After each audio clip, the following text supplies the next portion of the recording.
자, 안녕하세요. 어서오세요. 행복한 던던이의 던던이입니다. 오늘은 제가 취업 준비를 하면서 가장 유용하게 활용했던 아르바이트 경험을 하나 소개해 드리려고 해요. 바로 농산물 도매 시장에서 일하는 것입니다. 특히 저는 식자재 구매 직무를 준비했었는데요.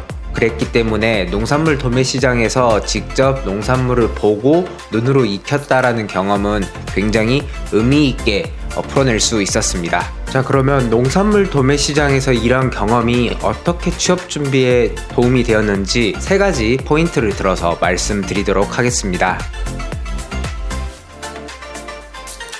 우선 첫 번째는 다양한 농산물을 직접 볼 수 있다라는 점이죠. 직무에 따라 다르겠지만 식품기업을 준비하는 사람들이라면 농산물을 직접 경험해보는 게 큰 도움이 된다는 것을 알고 계실 겁니다. 하지만 그렇다고 농사를 지을 수도 없고 마트에서 이것저것 농산물을 본 경험으로 자소서나 면접에 활용하기는 조금 어렵겠죠. 저는 약 1년 동안 농산물 도매 시장에서 일한 경험을 바탕으로 제가 얼마나 다양한 농산물을 직접 보고 경매를 통해서 구매하고 이를 다시 고객에게 판매했는지까지도 설명할 수 있었습니다. 특히 저는 구매 직무를 준비했다고 했잖아요. 그러다 보니까 식품 원가에서 큰 비중을 차지하는 재료비, 즉 농산물에 대해서는 남들보다 어필할 수 있는 요소가 많았습니다. 농산물마다 특품, 상품 이런 식으로 등급이 나눠져 있습니다. 언뜻 보면은 특품이나 상품이나 그게 무슨 차이지? 라고 생각하실 수 있는데 막상 보면 길이가 너무 작거나 크거나 또는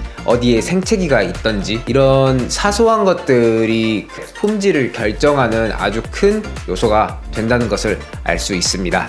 식품 기업에 취업을 하게 되었을 때도 농산물을 직접 취급하는 직무에 있다면 어떤 농산물이 신선한지를 파악할 수 있고 또는 우리의 원가 수준에 맞게 어느 정도 수준의 농산물을 구매해야 되겠다라는 그 정도의 계획과 자신의 눈을 기를 수 있다는 거죠. 특히 백화점이나 마트에 MD 직무로 들어가고 싶으신 분들은 다양한 농산물에 대한 경험이 있는 게 큰 도움이 될 거라고 생각합니다. 왜냐하면 어쩔 수 없이 리테일에서는 다양한 가짓수를 가져가야 되기 때문에 농산물의 판매와 관련된 그런 경험에 있어서는 큰 도움이 될 거라고 생각합니다.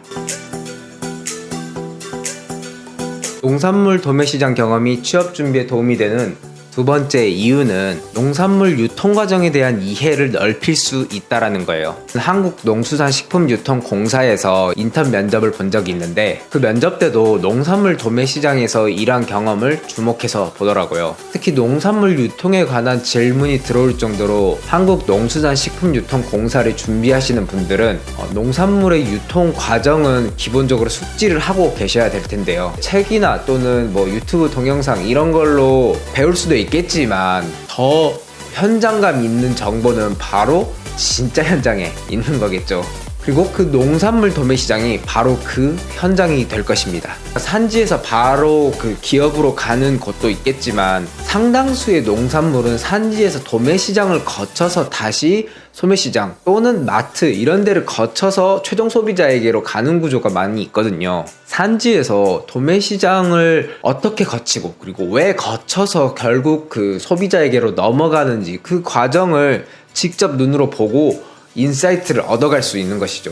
많은 사람들이 오해하고 있는 게 중간 도매상의 폭리로 농산물이나 과일 가격들이 엄청나게 오르고 있다, 이 사람들이 나쁜 사람이다 라고까지도 말하시는 분들이 있는데요.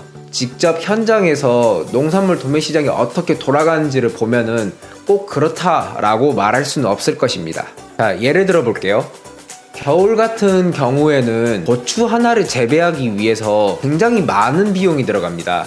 왜 그러냐 하면은 고추는 따뜻한 기온과 햇볕이 굉장히 많이 필요한 작물인데요. 하지만 겨울이 되면은 고추를 키우기 위해서 하우스를 짓고 거기에 석유나 아니면 석탄으로 난방을 떼어서 고추를 재배해야 됩니다. 따라서 고추 킬로그램당 원가가 무조건 올라갈 수밖에 없어요. 게다가 고추의 수확량, 즉 공급량은 겨울에는 줄어들 수밖에 없습니다.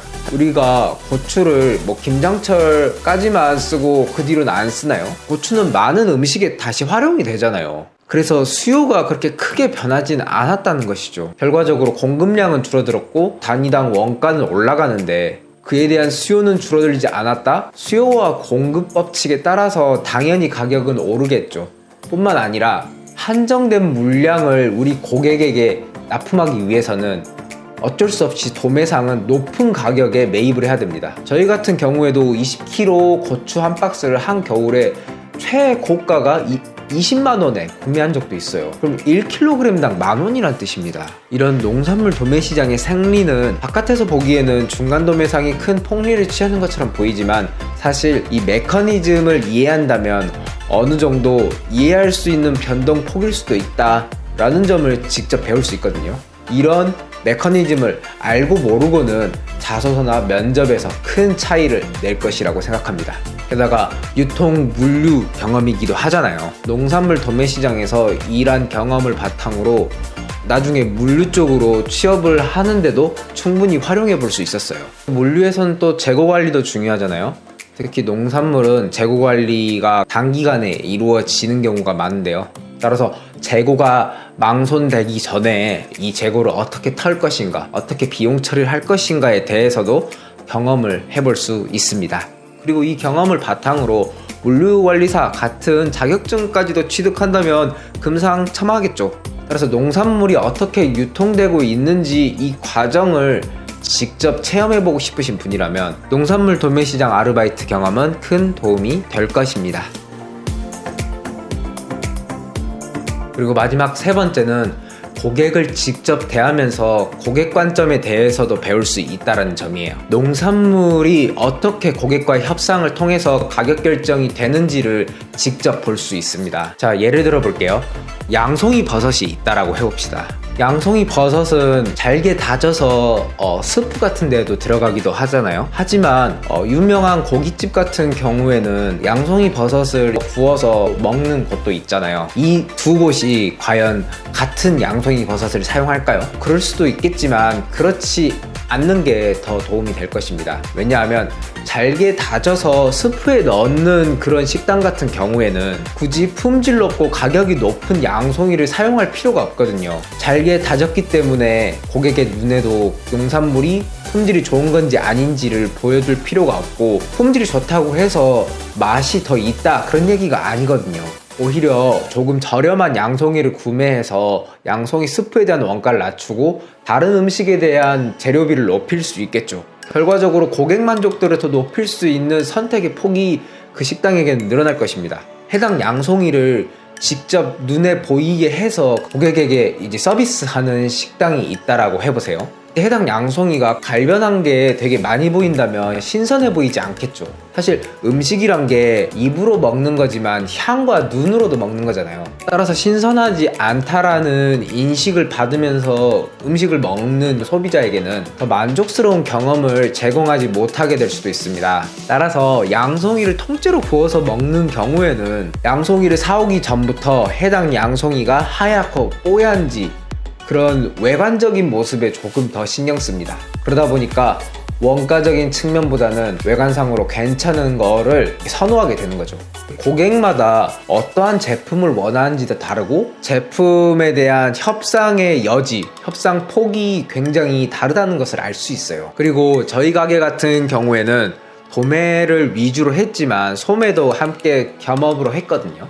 그러다 보니까 최종 소비자들에게 농산물을 팔고 했었어요. 소비자가 이거 얼마냐 저거 얼마냐 하면 이거 얼마다 저거 얼마다 이런 식으로 판매도 해보고, 뭐 연근을 사는 고객에게 마도 손님 좋다 또는 브로콜리가 오늘 잘 나왔다 이런 식으로 프로모션도 한번 해보고, 그러면서 소매 판매 자체에 대해서 나름의 경험을 해보고 그에 대해서 자신감이 조금 더 붙었던 것 같아요.